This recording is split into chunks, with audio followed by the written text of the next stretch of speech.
If you're watching this video from Britain, there is a very high chance you are doing so from suburbia, like this. I live in the suburbs, not far from here, so that's you, me, and 2/3 of Britain's population. There are lots of benefits to living out here, right?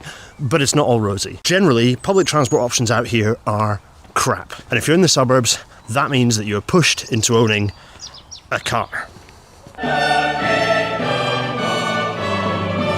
As the number of cars in the UK reaches record levels, with the majority of those being SUVs, those longer and wider cars have to go somewhere. That means more pavement parking, more paved over gardens, more road blockages getting in the way of buses, pushing more people off public transport, and so the doom loop deepens, made worse by bad urban design and dismal planning. With transport solidly the UK's largest source of emissions, with pollution and road deaths rising, what do we need to do to break free from this destructive spiral? How do we save Britain's suburbs? That's exactly the question we'll be answering tonight. As ever, if you want to make transport better in Britain, you can support RailNatter to do just that. For £5, you will get a free audiobook of How the Rails Will Fix the Future. You will get a weekly bonus episode and, of course, a back catalogue of about 40 episodes at this point. Everyone, welcome to tonight's RailNatter.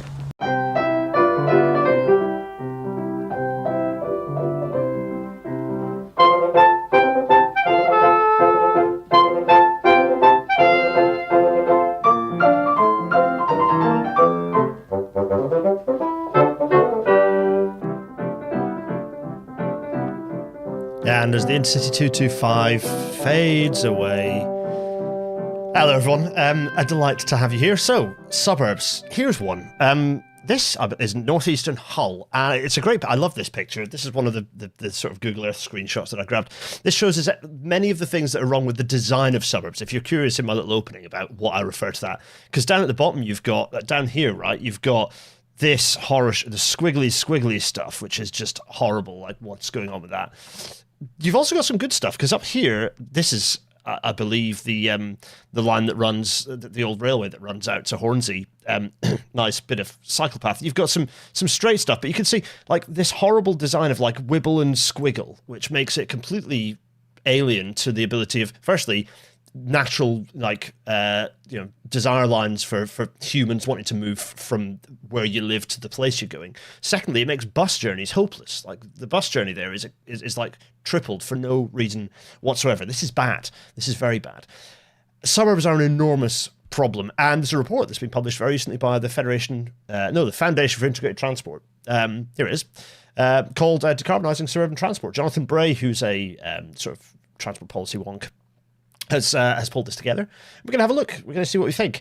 There's quite a lot of stuff that it goes through that I think is really good. We will rank this thing. We'll understand whether we think it's whether we think it's great or whether we think there's some shortcomings given the canon of RailNatter and what we think overall. What are the problems though? What does it pick out? Because before we go into the report, let's just pull out the key, because we'll gloss through these in the report. It's not going to be an hours and hours page turn. We're going to kind of jump through the key findings and then jump into what it kind of draws out of that. So some of the key findings of this. So first of these, existing lower density suburbs in the UK are packing in more and bigger cars and then paving over gardens to accommodate them. It's like I said in the intro, right?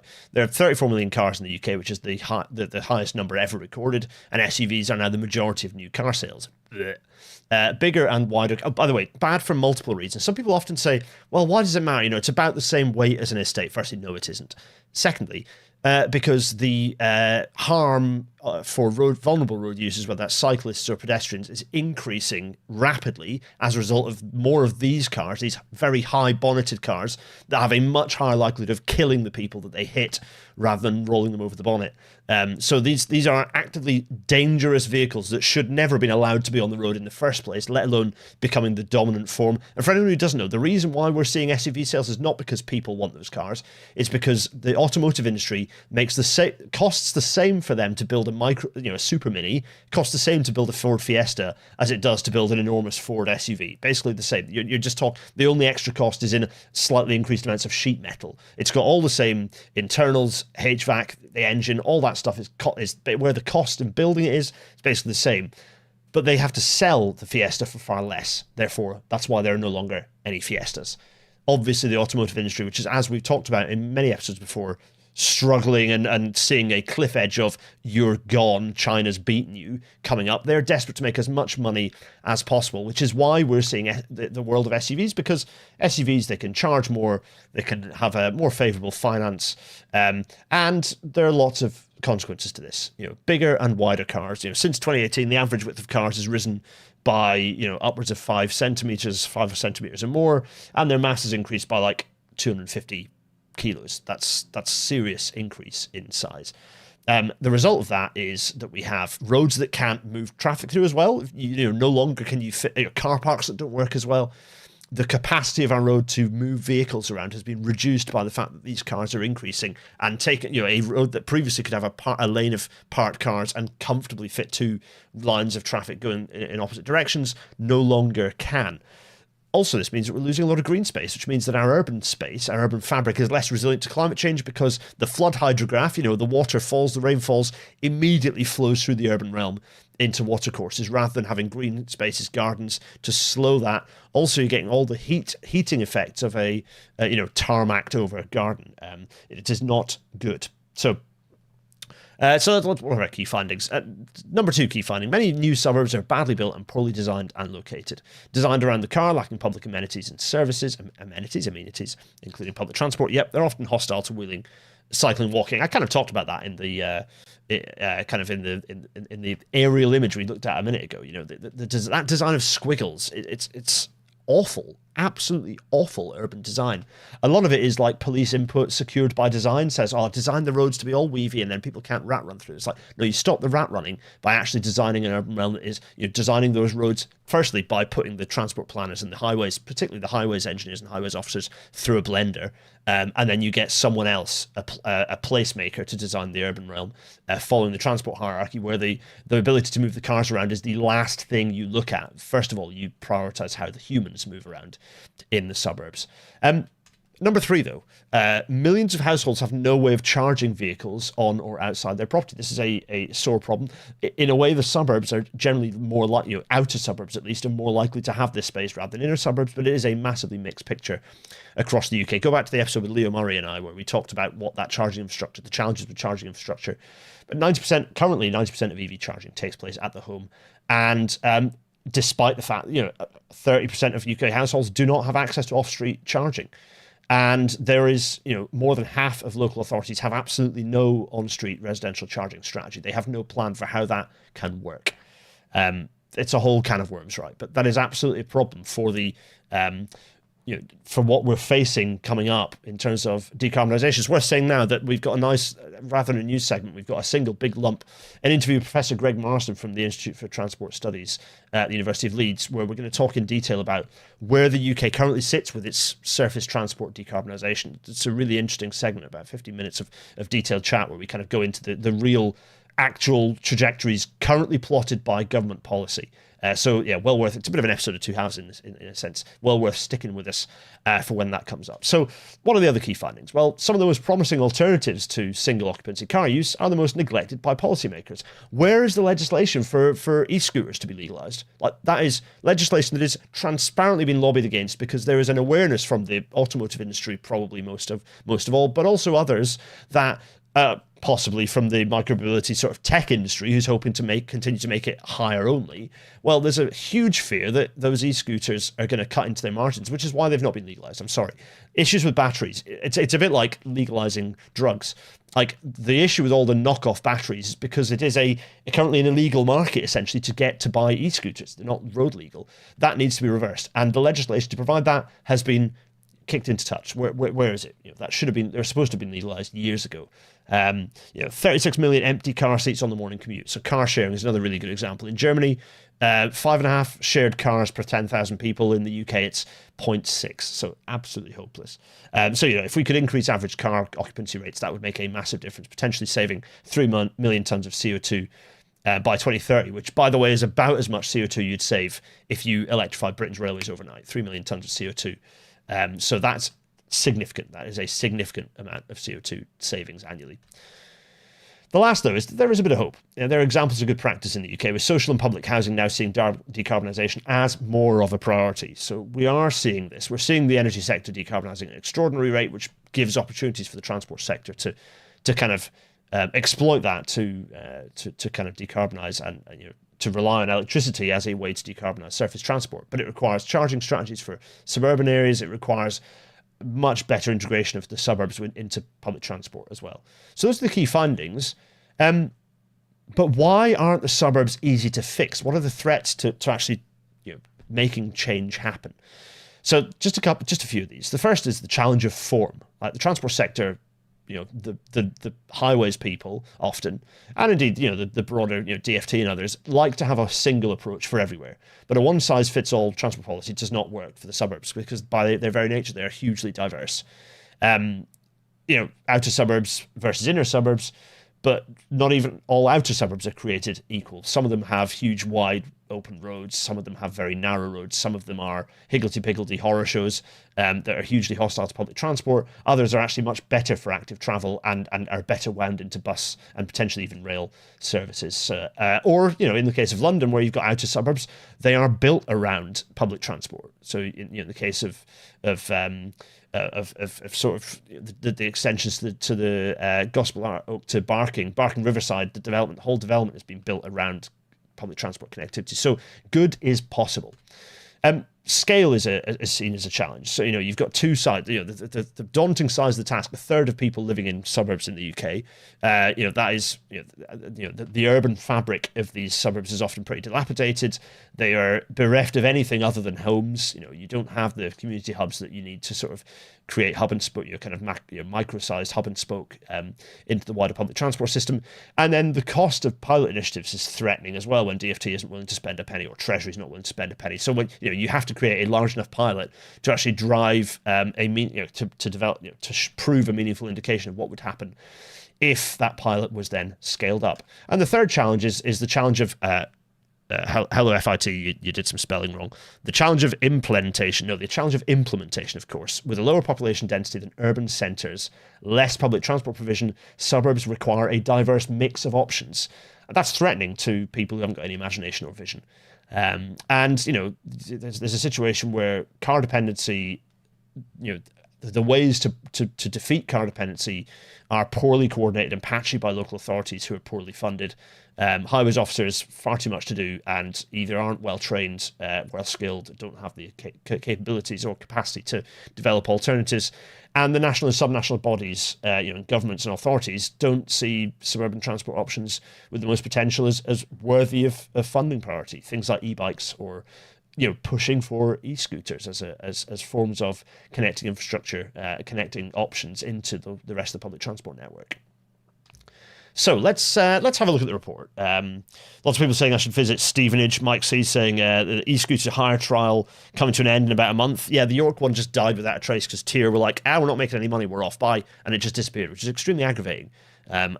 Dean and I are considering getting like a non-powered like adult scooter from like Decathlon, because genuinely it's a neater option than having the bicycle, and having the scooter just kind of that you just kick down and whiz off is genuinely a pretty quick way to go down the railway station from here, and then you can also have it at the other end. So yeah, there are some neat options out there, but not available to everyone. Let's dive into this report then, shall we? So so a few interesting questions coming through, remember to at me if you've got a question. Do at me. This is a live one, yes.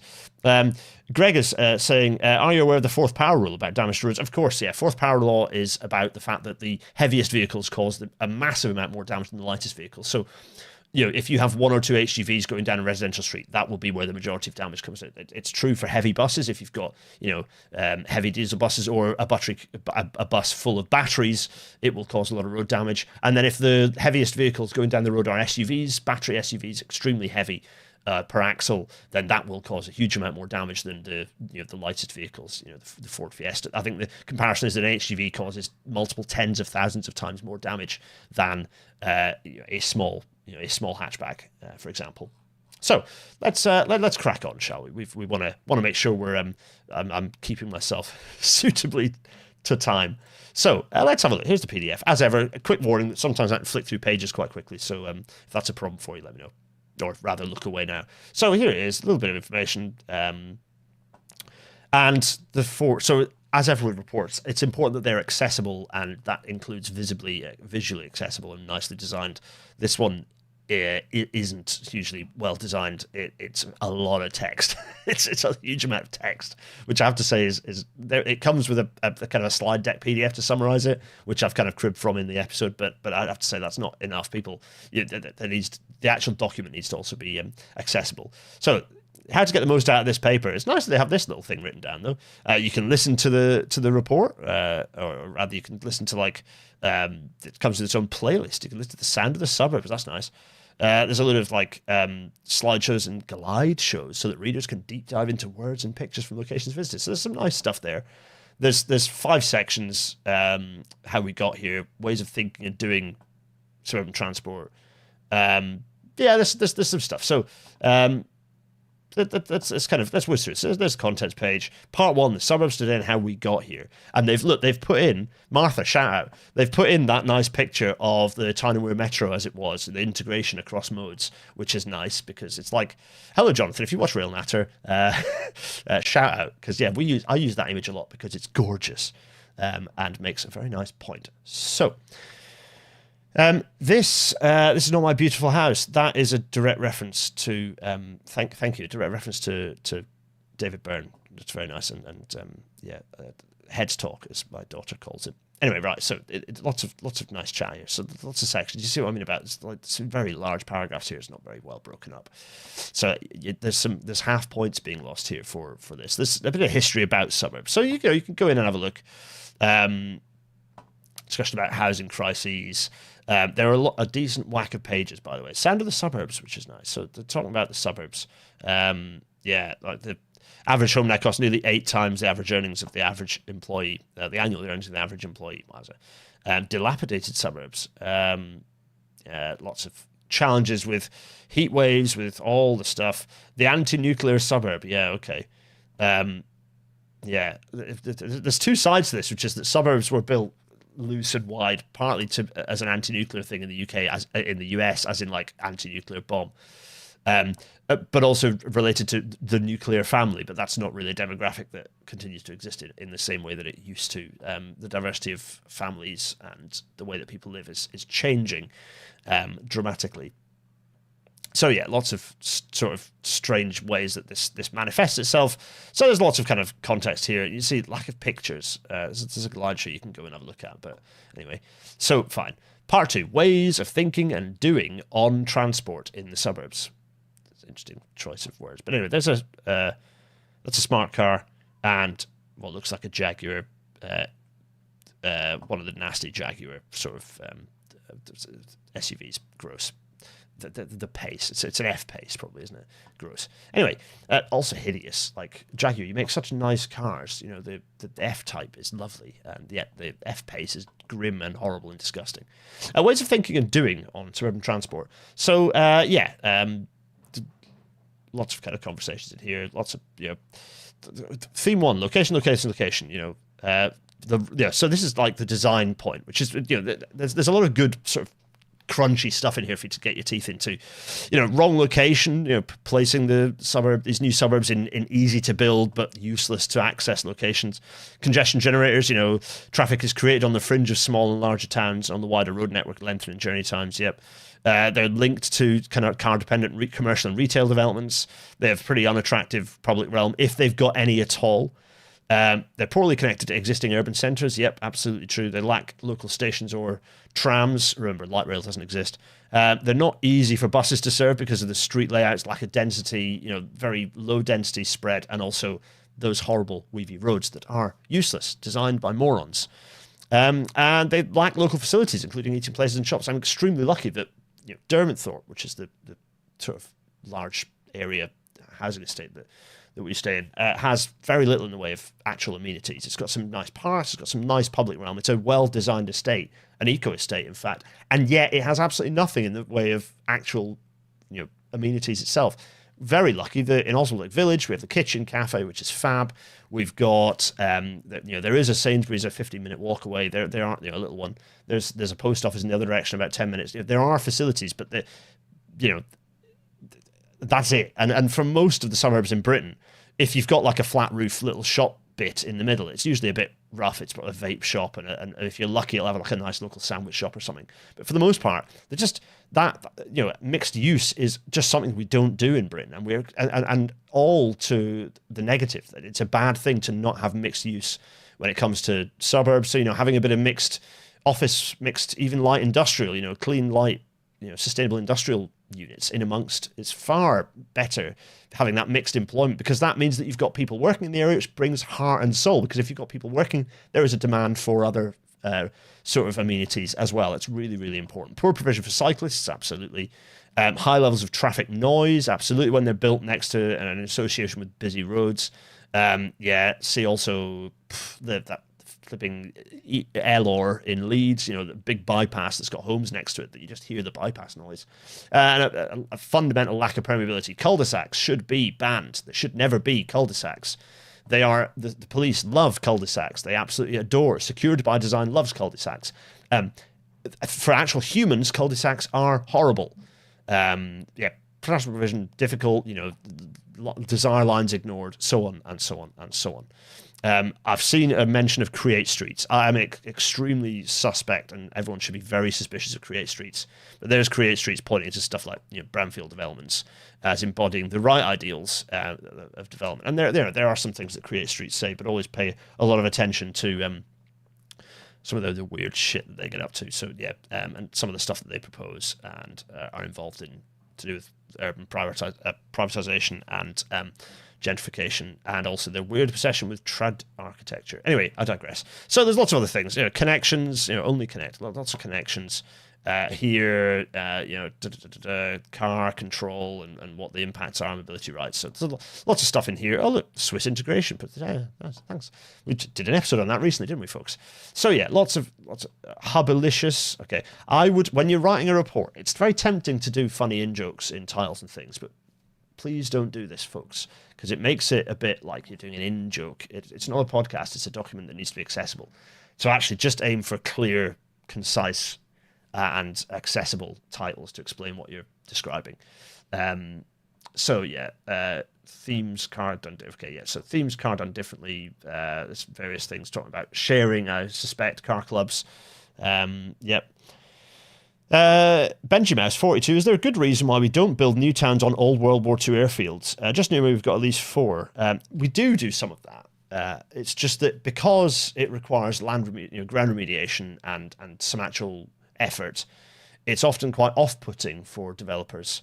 But there are other reasons why that doesn't happen. But actually, we do. You look around some former airfields, there are houses being built. There's a few next to the East Coast Main Line that near like Sandy station. I think there's an airfield near there that's getting work. That's housing being built on it. But those airfields are often a bit far out of town, which makes them less appealing for developers as well, and potentially not next to a major road. So there are lots of reasons for it. Cul-de-sacs for cars, but through routes for pedestrians and cyclists. Stevie and Selby, absolutely yes, that is a good idea, and it's a very good way of following desire lines without creating rat runs. Is that humans can move through in a direct line of sight through, but there are lots of breaks in the road network in that way. So you can see a nice big wide avenue, but the road doesn't continue through the avenue, other than perhaps things like bus gates. Anyway, so there's lots of stuff in here talking about this and car sharing and keeping it light, talking about micromobility as it often gets referred to, but here it's being called light mobility. So there's a big kind of graphic talking about the landscape of that. Fine. So talking about bicycles, scooters, powered light mobility, e-bikes, e-scooters, car light mobility, like the little lightest cars, urban vehicles, like the little quadricycle type things, and then smart cars, of course. Give everyone their mandatory e-smart car. So okay, I'm going to whiz through all that. So fine. Let's kind of jump conscious of time. Part 3, behavioural science and transport in the suburbs. So this is quite deep. It's quite interesting. There's a lot of interesting stuff to go through that it's worth. I'm signposting for those out there who want to dig into it. Some of the interesting psychology around here is to do with it's kind of the Goodwin curve here.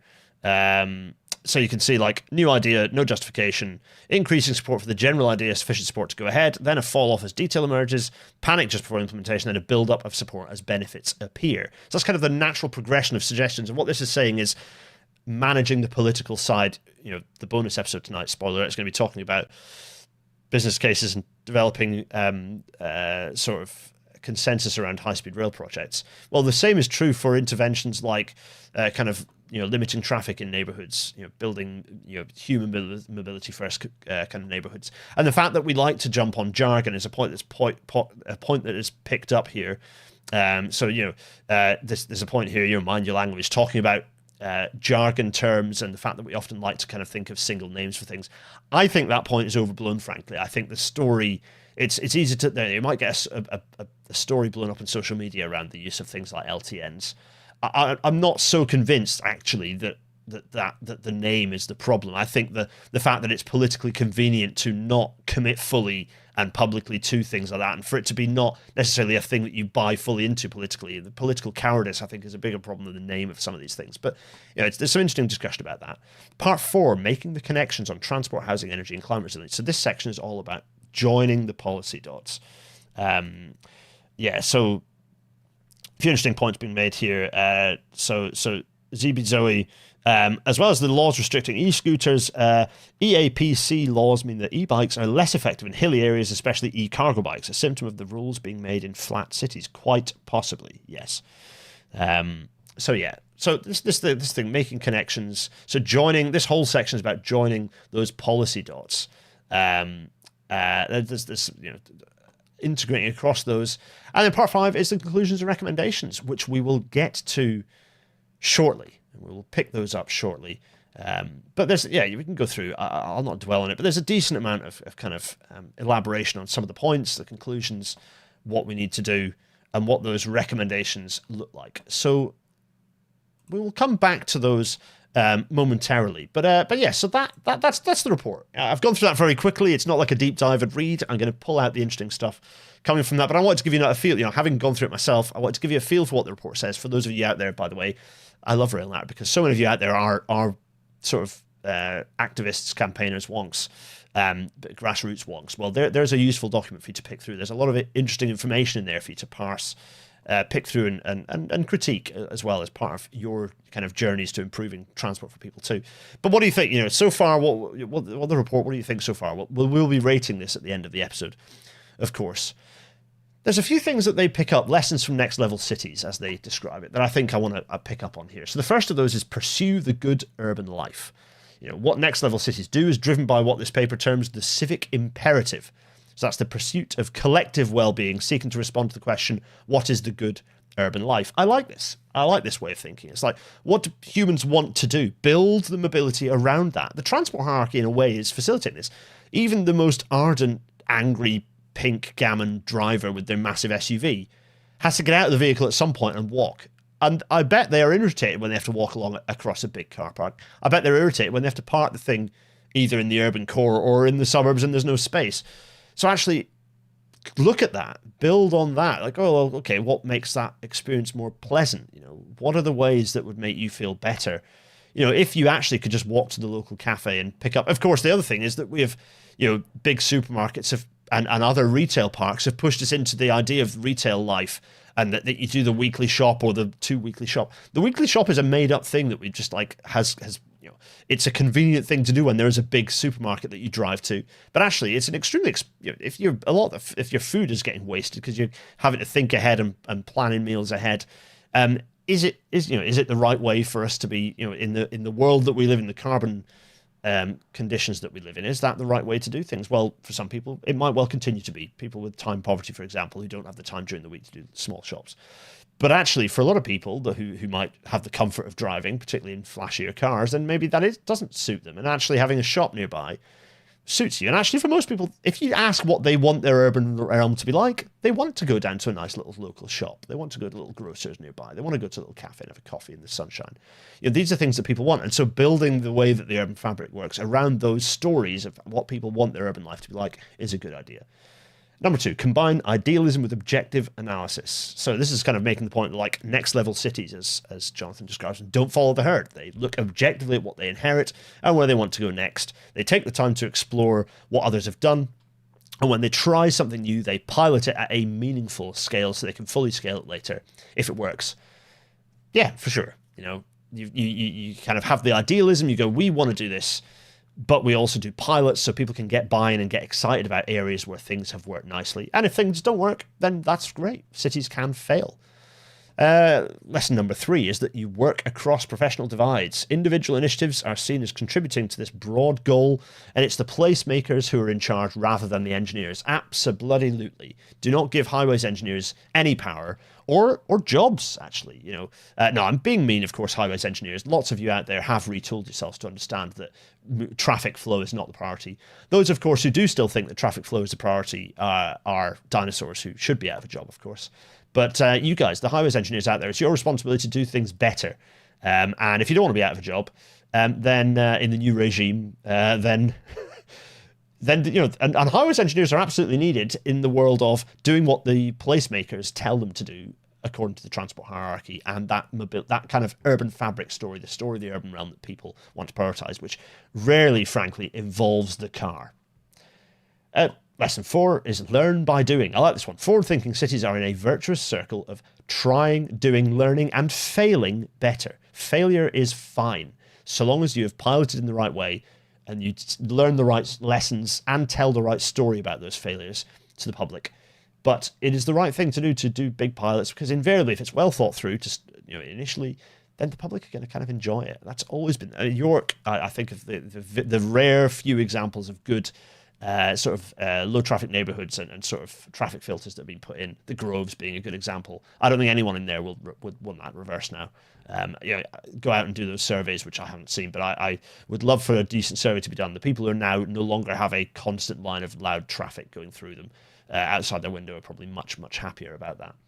And what else? Well, the key question is, so if you've got those 4 lessons, what should the UK government be doing? Well, we're going to pick that up after we have a conversation with Professor Greg Marsden.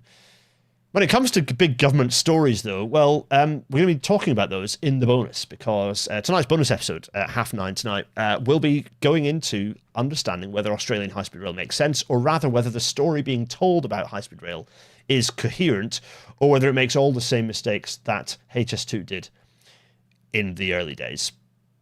Now, Professor Greg Marsden is going to join us in a moment to talk about the fact that 5 years ago we had the decarbonising transport document published. Very little of it has survived intact, frankly, but who better to understand where we're at in terms of surface transport decarbonisation than Professor Greg Marsden. Greg, thanks so much for joining us. So before we talk about carbon budgets, I just wanted to give you a chance to sort of introduce yourself. People might not know who you are, and also perhaps a little bit about ITS at Leeds as well. I've referenced them a lot in Rail Natter, but it's possibly a good chance for someone actually in the Institute for Transport Studies to say what they are and what you do. So, Greg Marsden, I'm, as you say, based at the Institute for Transport Studies, University of Leeds.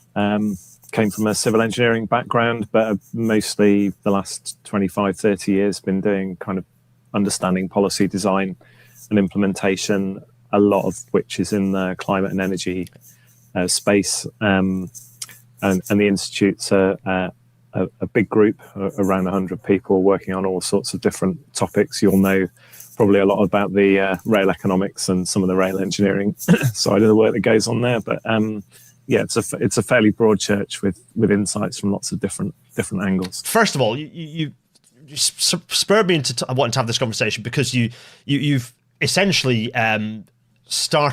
you've published an analysis of the commitments set out in the government's carbon budget delivery plan, which we'll talk about in a second. But we've had 5 years since this thing that's on screen, right? We've had 5 years since the transport decarbonisation plan, and lots of elements of that have been wholesale dropped as policy, but some of it still exists, and your analysis will, I'm sure, talk about some of that.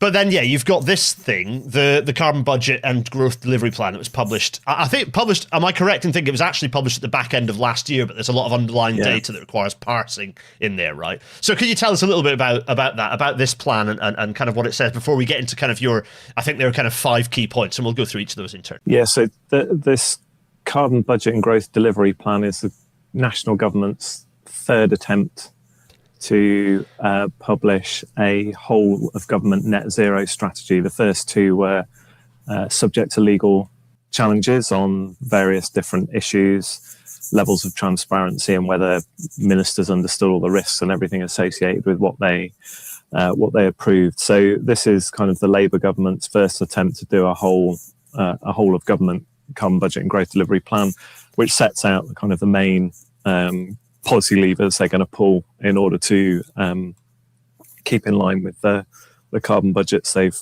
already agreed to. But obviously, we're also looking ahead now to carbon budget 7, which they have to sign off in the next few months. And when I looked at the report, I wasn't massively surprised. It's a couple of 100 pages long, so if people haven't read it, I'm also not surprised. But there weren't that many line items that clearly kind of set out what the big transport changes were, and those that were around largely around the changes to the phase out of fossil fuel vehicles, which is incredibly important. And I think the zero emission vehicle mandate is a good thing. But I looked at it and thought, do you know what? I cannot tell you what the baseline is here. I can't tell you what this means for road traffic levels, for mode shift.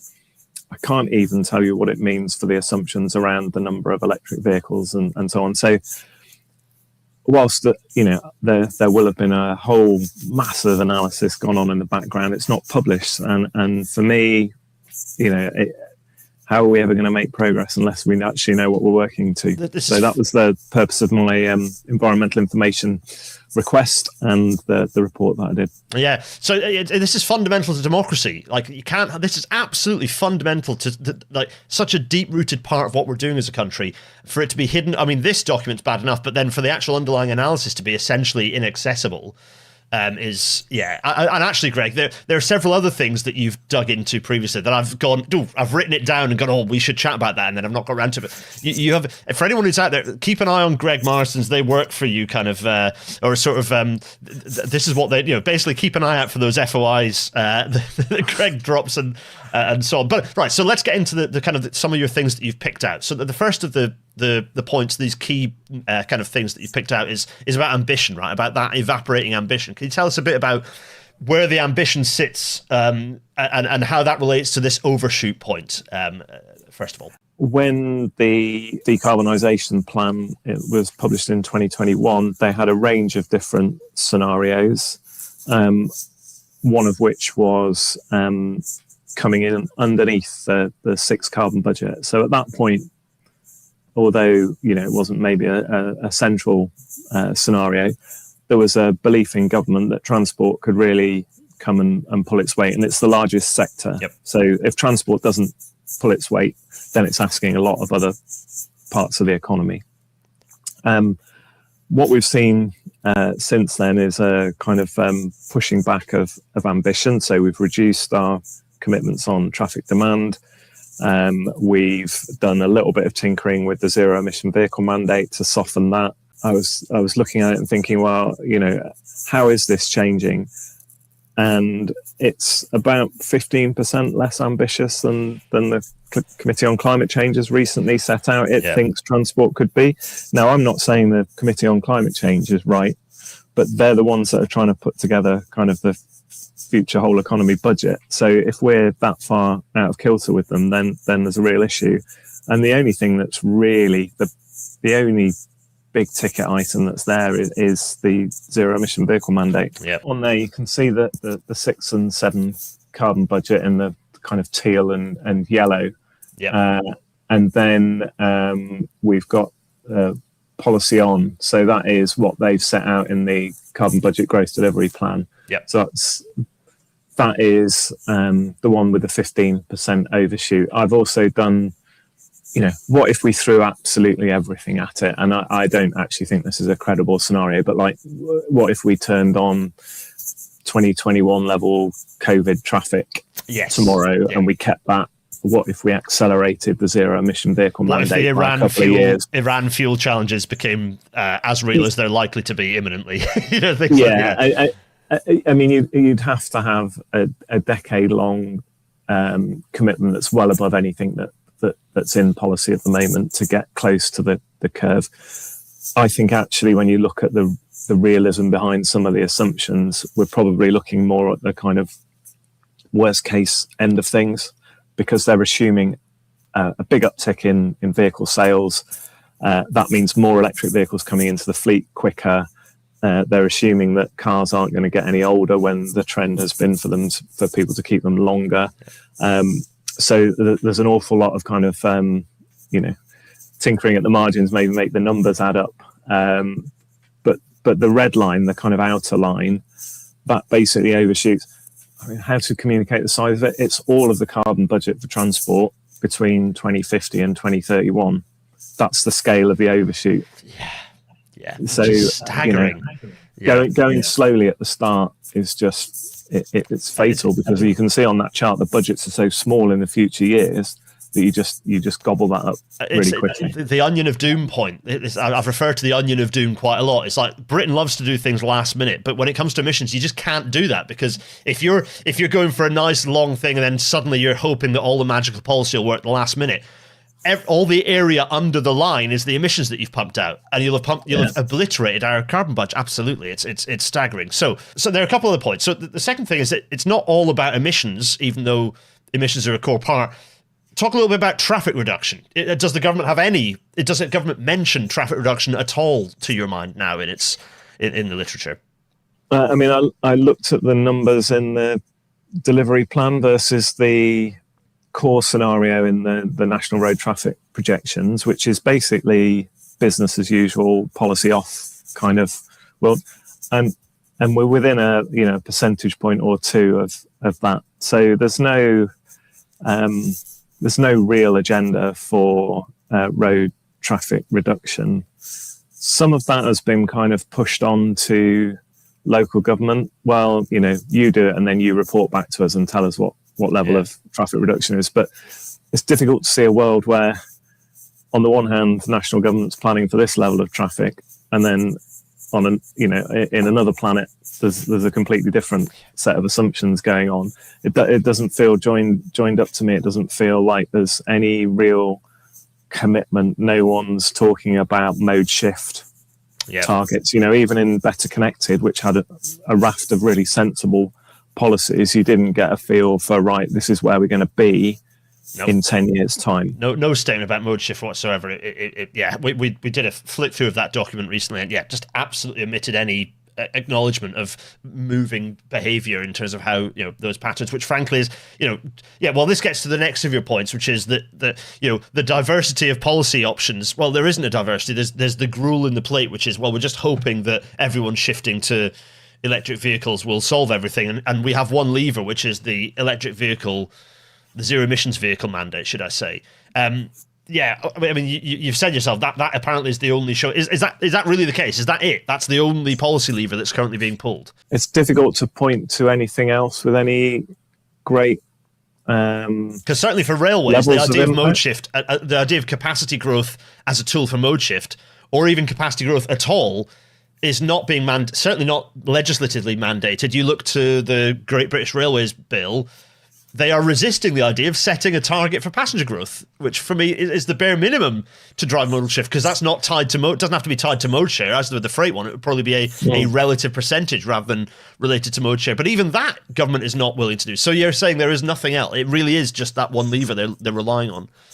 When you look down the list, I mean, there's loads of stuff they're doing in maritime, sustainable aviation fuel. Like I'm focusing on surface transport. I think the department's got a range of policies, but it hasn't got the belief, or doesn't have the funding, or a combination of funding and belief to say, we actually think that we can do some of this through changing how people travel. It doesn't want to upset, I don't know whether it's politically difficult, but I mean, the point I make in the report is, look, these trends are happening anyway. This is hurting us with productivity if we carry on with the levels of traffic growth that we're planning for. It's making us more vulnerable to energy price shocks. Why? And people per head of population have been traveling less and less over the last 25 years. So can't we think about a transport policy that lines up with the way social change is going, and say, look, this isn't a culture war. This is actually what people are doing. So we're going to try and support what they're doing in a different way. That's missing, and then out of that, you then end up missing loads of opportunities. So if you think about rail, well, okay, Better Connected had some nice things about bike rail connectivity. That's where some of the big ticket mileage savings are. And the same with Rail Car Club. I had a good chat with Richard Dilks at Como UK about this. We need to reduce the number of fossil fuel miles that are driven. That's what we're kind of most focused on. Well, okay, some of those are the really long journeys. You can't always do all of that by public transport, but what about more of a mixed economy? Can we get more of the bike rail commute sorted out? There's still loads and loads of really rubbish bike rail interchange, the routes to the stations, the parking at some of the stations. It's not safe for people to leave their bikes, or they don't feel it is. So those are missed opportunities. Yeah, even micro car hire at railway stations in the Scottish Highlands, for example, actually, or car clubs at those stations is a policy that feels, again, okay, devolved to Scotland. But likewise in some of the national parks, like why there aren't, doing the long distance bit by rail, but then saying, but your family, you get your luggage off and it can go into the car and you can use the electric vehicle at the far end. Those opportunities.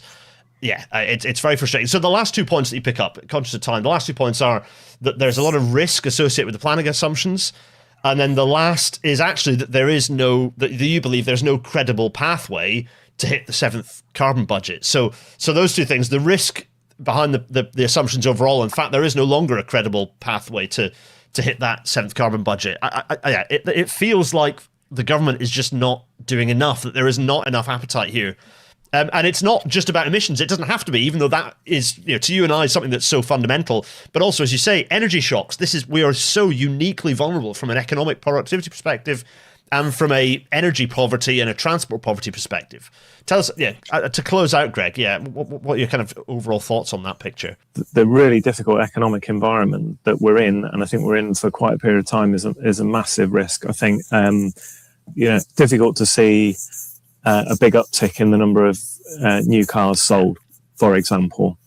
But also, for me, really difficult to see the levels of traffic that they're anticipating actually coming about, because the economy is going to be struggling. Why would we see those levels of growth? So there's maybe things that what's set out in the plan has got huge red flags, some of it, to me, in terms of whether that's deliverable or not.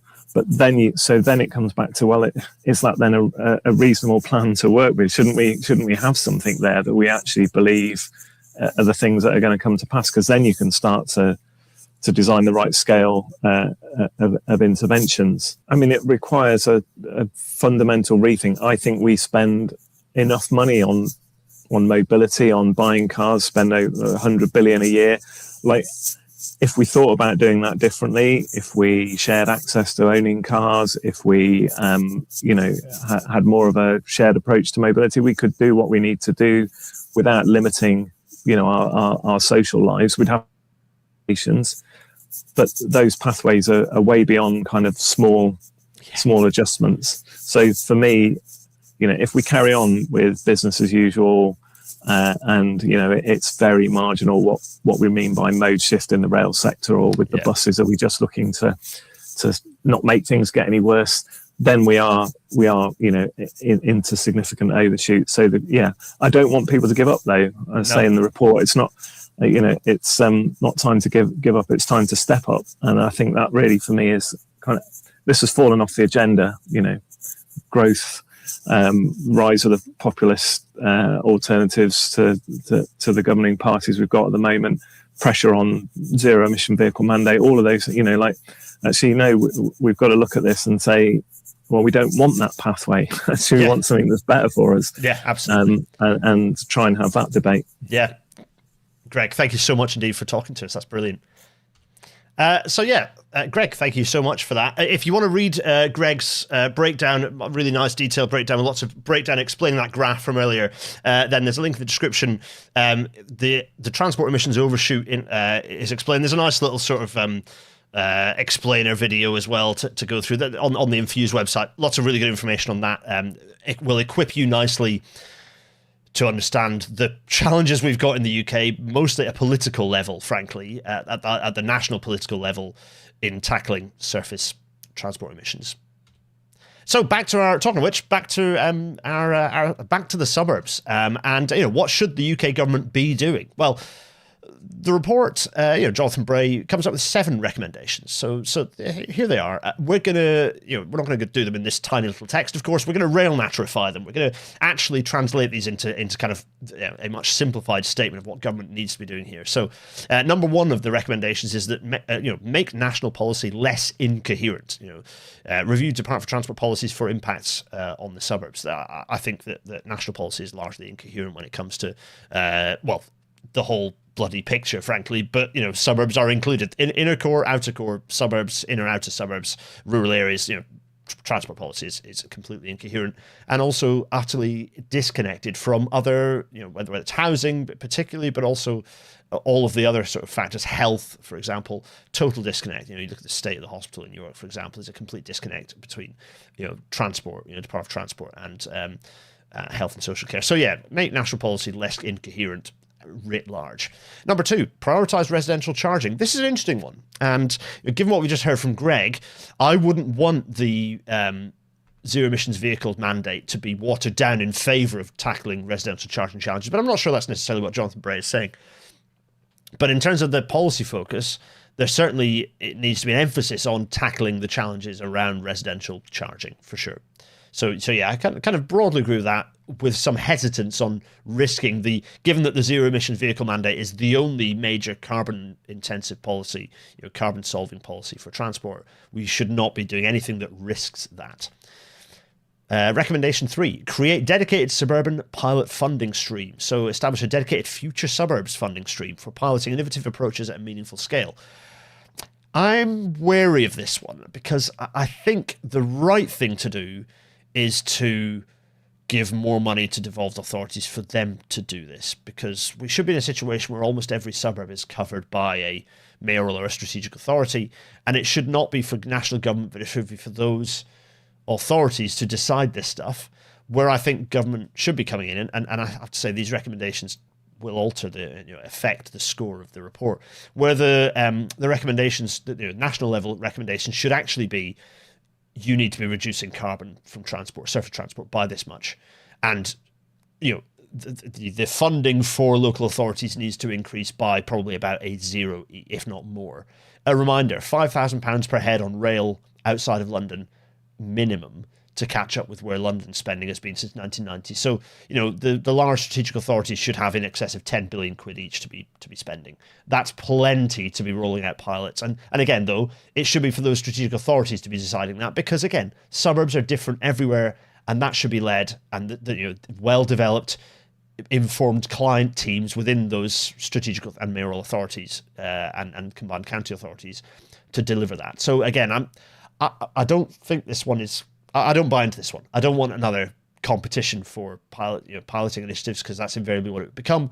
I'd rather that funding was just increased for devolved authorities, and I think that the lack of consideration of that the political side of things is a weakness of this document.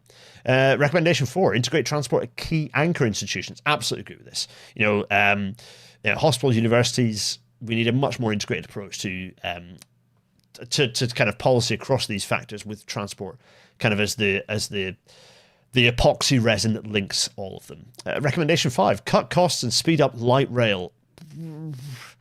This one's the big, create streets red flag for me. It's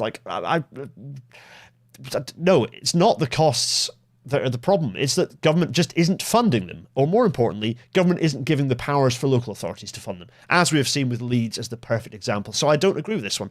I don't care about how much they cost. They just need to be built. The costs will only come down when you start building them. Building them needs to happen first. That's the priority. Costs are irrelevant.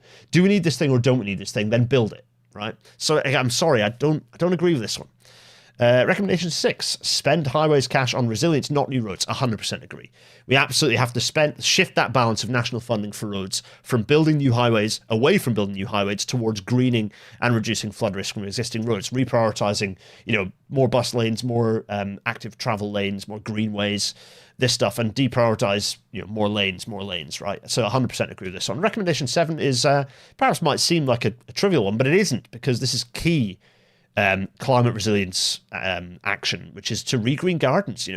There's like support a Dutch style competition for which area can remove the most paving tiles from their gardens. Kind of fun. I quite like it. So those are the recommendations. But what do we think of the report? How does the report hold up overall in terms of its recommendations? Of course, this is a report that government doesn't have to pay any attention to. This is not an official report by any stretch of the imagination. It's a recommendation from the funded work from the Foundation for Integrated Transport. They do a lot of good stuff. Again, reminder: Foundation for Integrated Transport funded the Hope Valley TACT proposals, which have turned into government policy. So there is, if we're talking about ways to take policy proposals into reality, or rather to take theory into policy proposal, into political policy, into government policy, FIT funded reports are absolutely a legitimate way to achieve that. So what do we think? What is the score? What is the Rail Natter rating for the FIT decarbonising suburban transport report? Well, it is a 3.5 because it loses some of those points for. I don't buy into quite a few of the recommendations. I think there's not enough in terms of the political analysis. I think that there are gaps in the political storytelling of the document. I don't think it says enough about devolution. I'll get my big face. I don't think it says enough about devolution. It doesn't know anything really about Treasury funding and that focus, and a little bit of a red flag when it comes to tram costs. It's like that's a very Create Streets sort of Britain remade attitude. Cost does not bloody matter for these things. They just need to be built, and frankly, the authority to build them needs to be stripped from national government altogether. Last thing I want to say is a shout out to those who are subscribing. If you haven't already, please subscribe. Where are we doing on our battle to get to 25,000 within the year, catching up with green signals and other things? We're doing all right, actually. I think it's a little bit higher than this now. We're at it's nearly 60,900 at this very point. So keep at it. Let's do this. Let's get going. We're nearly there. If we really accelerate this, and this thing doesn't happen linearly, like the more subs you have, the more subs you get, as it were. So let's keep going. I greatly appreciate it, because the more people subscribe, the more quickly we can make change happen. That is kind of what Rail Natter's mission is. We're not here as a passive podcast. We're here to rapidly, if we can, change the policy landscape. I've done it before with High Speed 2. We've done it with we've done it with level boarding. Rail Natter, you lot, we have the power to do this for lots of things, and changing attitudes to how what needs to happen for suburban transport is absolutely part of that. Yeah, well, that was all right. We whizzed through that, didn't we? There's an interesting point here. Greg pointing out that the degree of devolution matters. UNUCA, the York and North Yorkshire Combined Authority, for example, has the lowest tier. It has absolutely no power whatsoever. And for me, I'm like, well, why? Why don't you just get the power immediately if the government has bought into it? Yeah. Yes. Tom Nicholas, yes, on who has just done a video. I should have plugged that, shouldn't I? Yeah, go find Tom Nicholas's video with me in it and tell him in the chat that you thought I was brilliant and you should do more videos with me. Do that. Anyway, I'll see those of you who subscribe to the Patreon, which all of you should, on the bonus. £5 and above gets you access to that, and I will see you at 9:30. It only remains for me to say, everyone, thank you so much for joining. It's an absolute delight. I will see all of you next week, if not at the bonus for 9:30. Cheerio.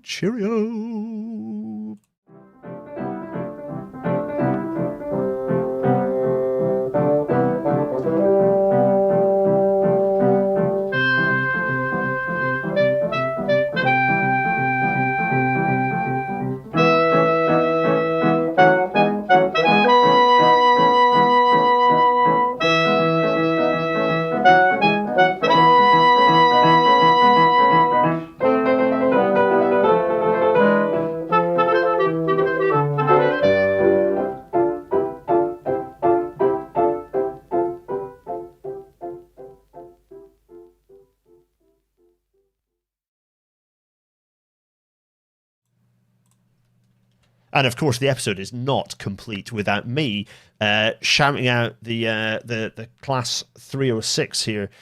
This thing's weird because it's not a Mark 1 based vehicle, although it looks a little bit like it. This is like a kind of a interwar to during the war type design. It's a pre Second World War design, basically. It's commissioned by the LNER as they were to run on the line, basically to run what the Crossrail now has out to it's originally on DC overheads and then to kind of low voltage AC, or lowish voltage AC, running out to Shenfield from Liverpool Street. And there it is in all its slightly strange glory. What's more unnerving is I think these things are running into the 80s. Ooh. Anyway, see you for the bonus.